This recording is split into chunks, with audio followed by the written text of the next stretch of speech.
Dans cette vidéo, nous allons voir comment ajouter et modifier une section. Pour ajouter une section, il vous suffit de cliquer sur ajouter une section et la section va se glisser juste en dessous de la première. D'ailleurs, vous pourrez faire remonter cette section soit avec un système de drag and drop, soit tout simplement en cliquant sur la flèche au niveau du petit onglet section. Maintenant, on va y voir comment modifier une section. Donc, je vais redescendre celui-ci et rester sur ma section. Donc, pour modifier la section, il suffit de cliquer à l'intérieur de la fenêtre de la section et vous avez sur la colonne de gauche les éléments qui vont vous permettre de personnaliser donc votre section. Vous pouvez donc pour ça mettre une image arrière-fond. Donc, je clique par exemple sur celle-ci et vous allez définir est-ce que cette image doit se répéter, est-ce qu'elle doit donc se répéter horizontalement, verticalement ou ne pas se répéter ou couvrir toute la zone. Ensuite, vous allez pouvoir flouter l'image. Vous allez ensuite définir aussi une certaine opacité. Vous allez pouvoir, là comme il s'agit d'une image en PNG, vous allez pouvoir mettre aussi une couleur de fond. Donc moi je vais mettre du noir. Vous allez aussi pouvoir jouer sur l'opacité du noir. Vous pouvez aussi ajouter une image de fond. Cette image de fond, elle va impacter la partie sur la droite de la section. Vous voyez, c'est la partie qui est juste au niveau de la section et de la rangée. Vous allez voir si je mets maintenant une couleur pour bien matérialiser la chose, je vais mettre en vert. Hop, et je vais mettre ça comme ça. Vous voyez, ça a changé juste le cadre au niveau de la rangée et de la section. Donc c'est au niveau de la section que vous allez définir la largeur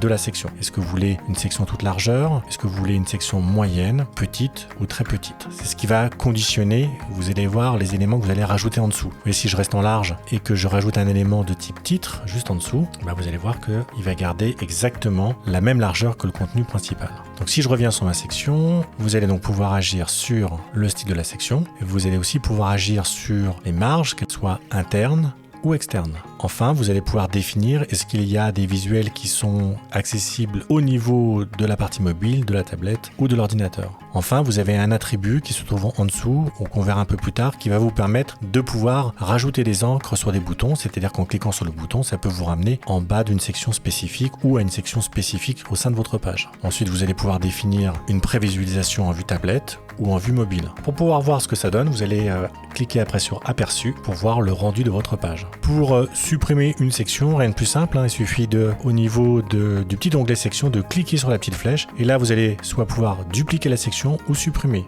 Par exemple, moi je vais supprimer cette section et je vais dupliquer celle-ci. Voilà, j'ai bien mes deux sections qui ont été dupliquées.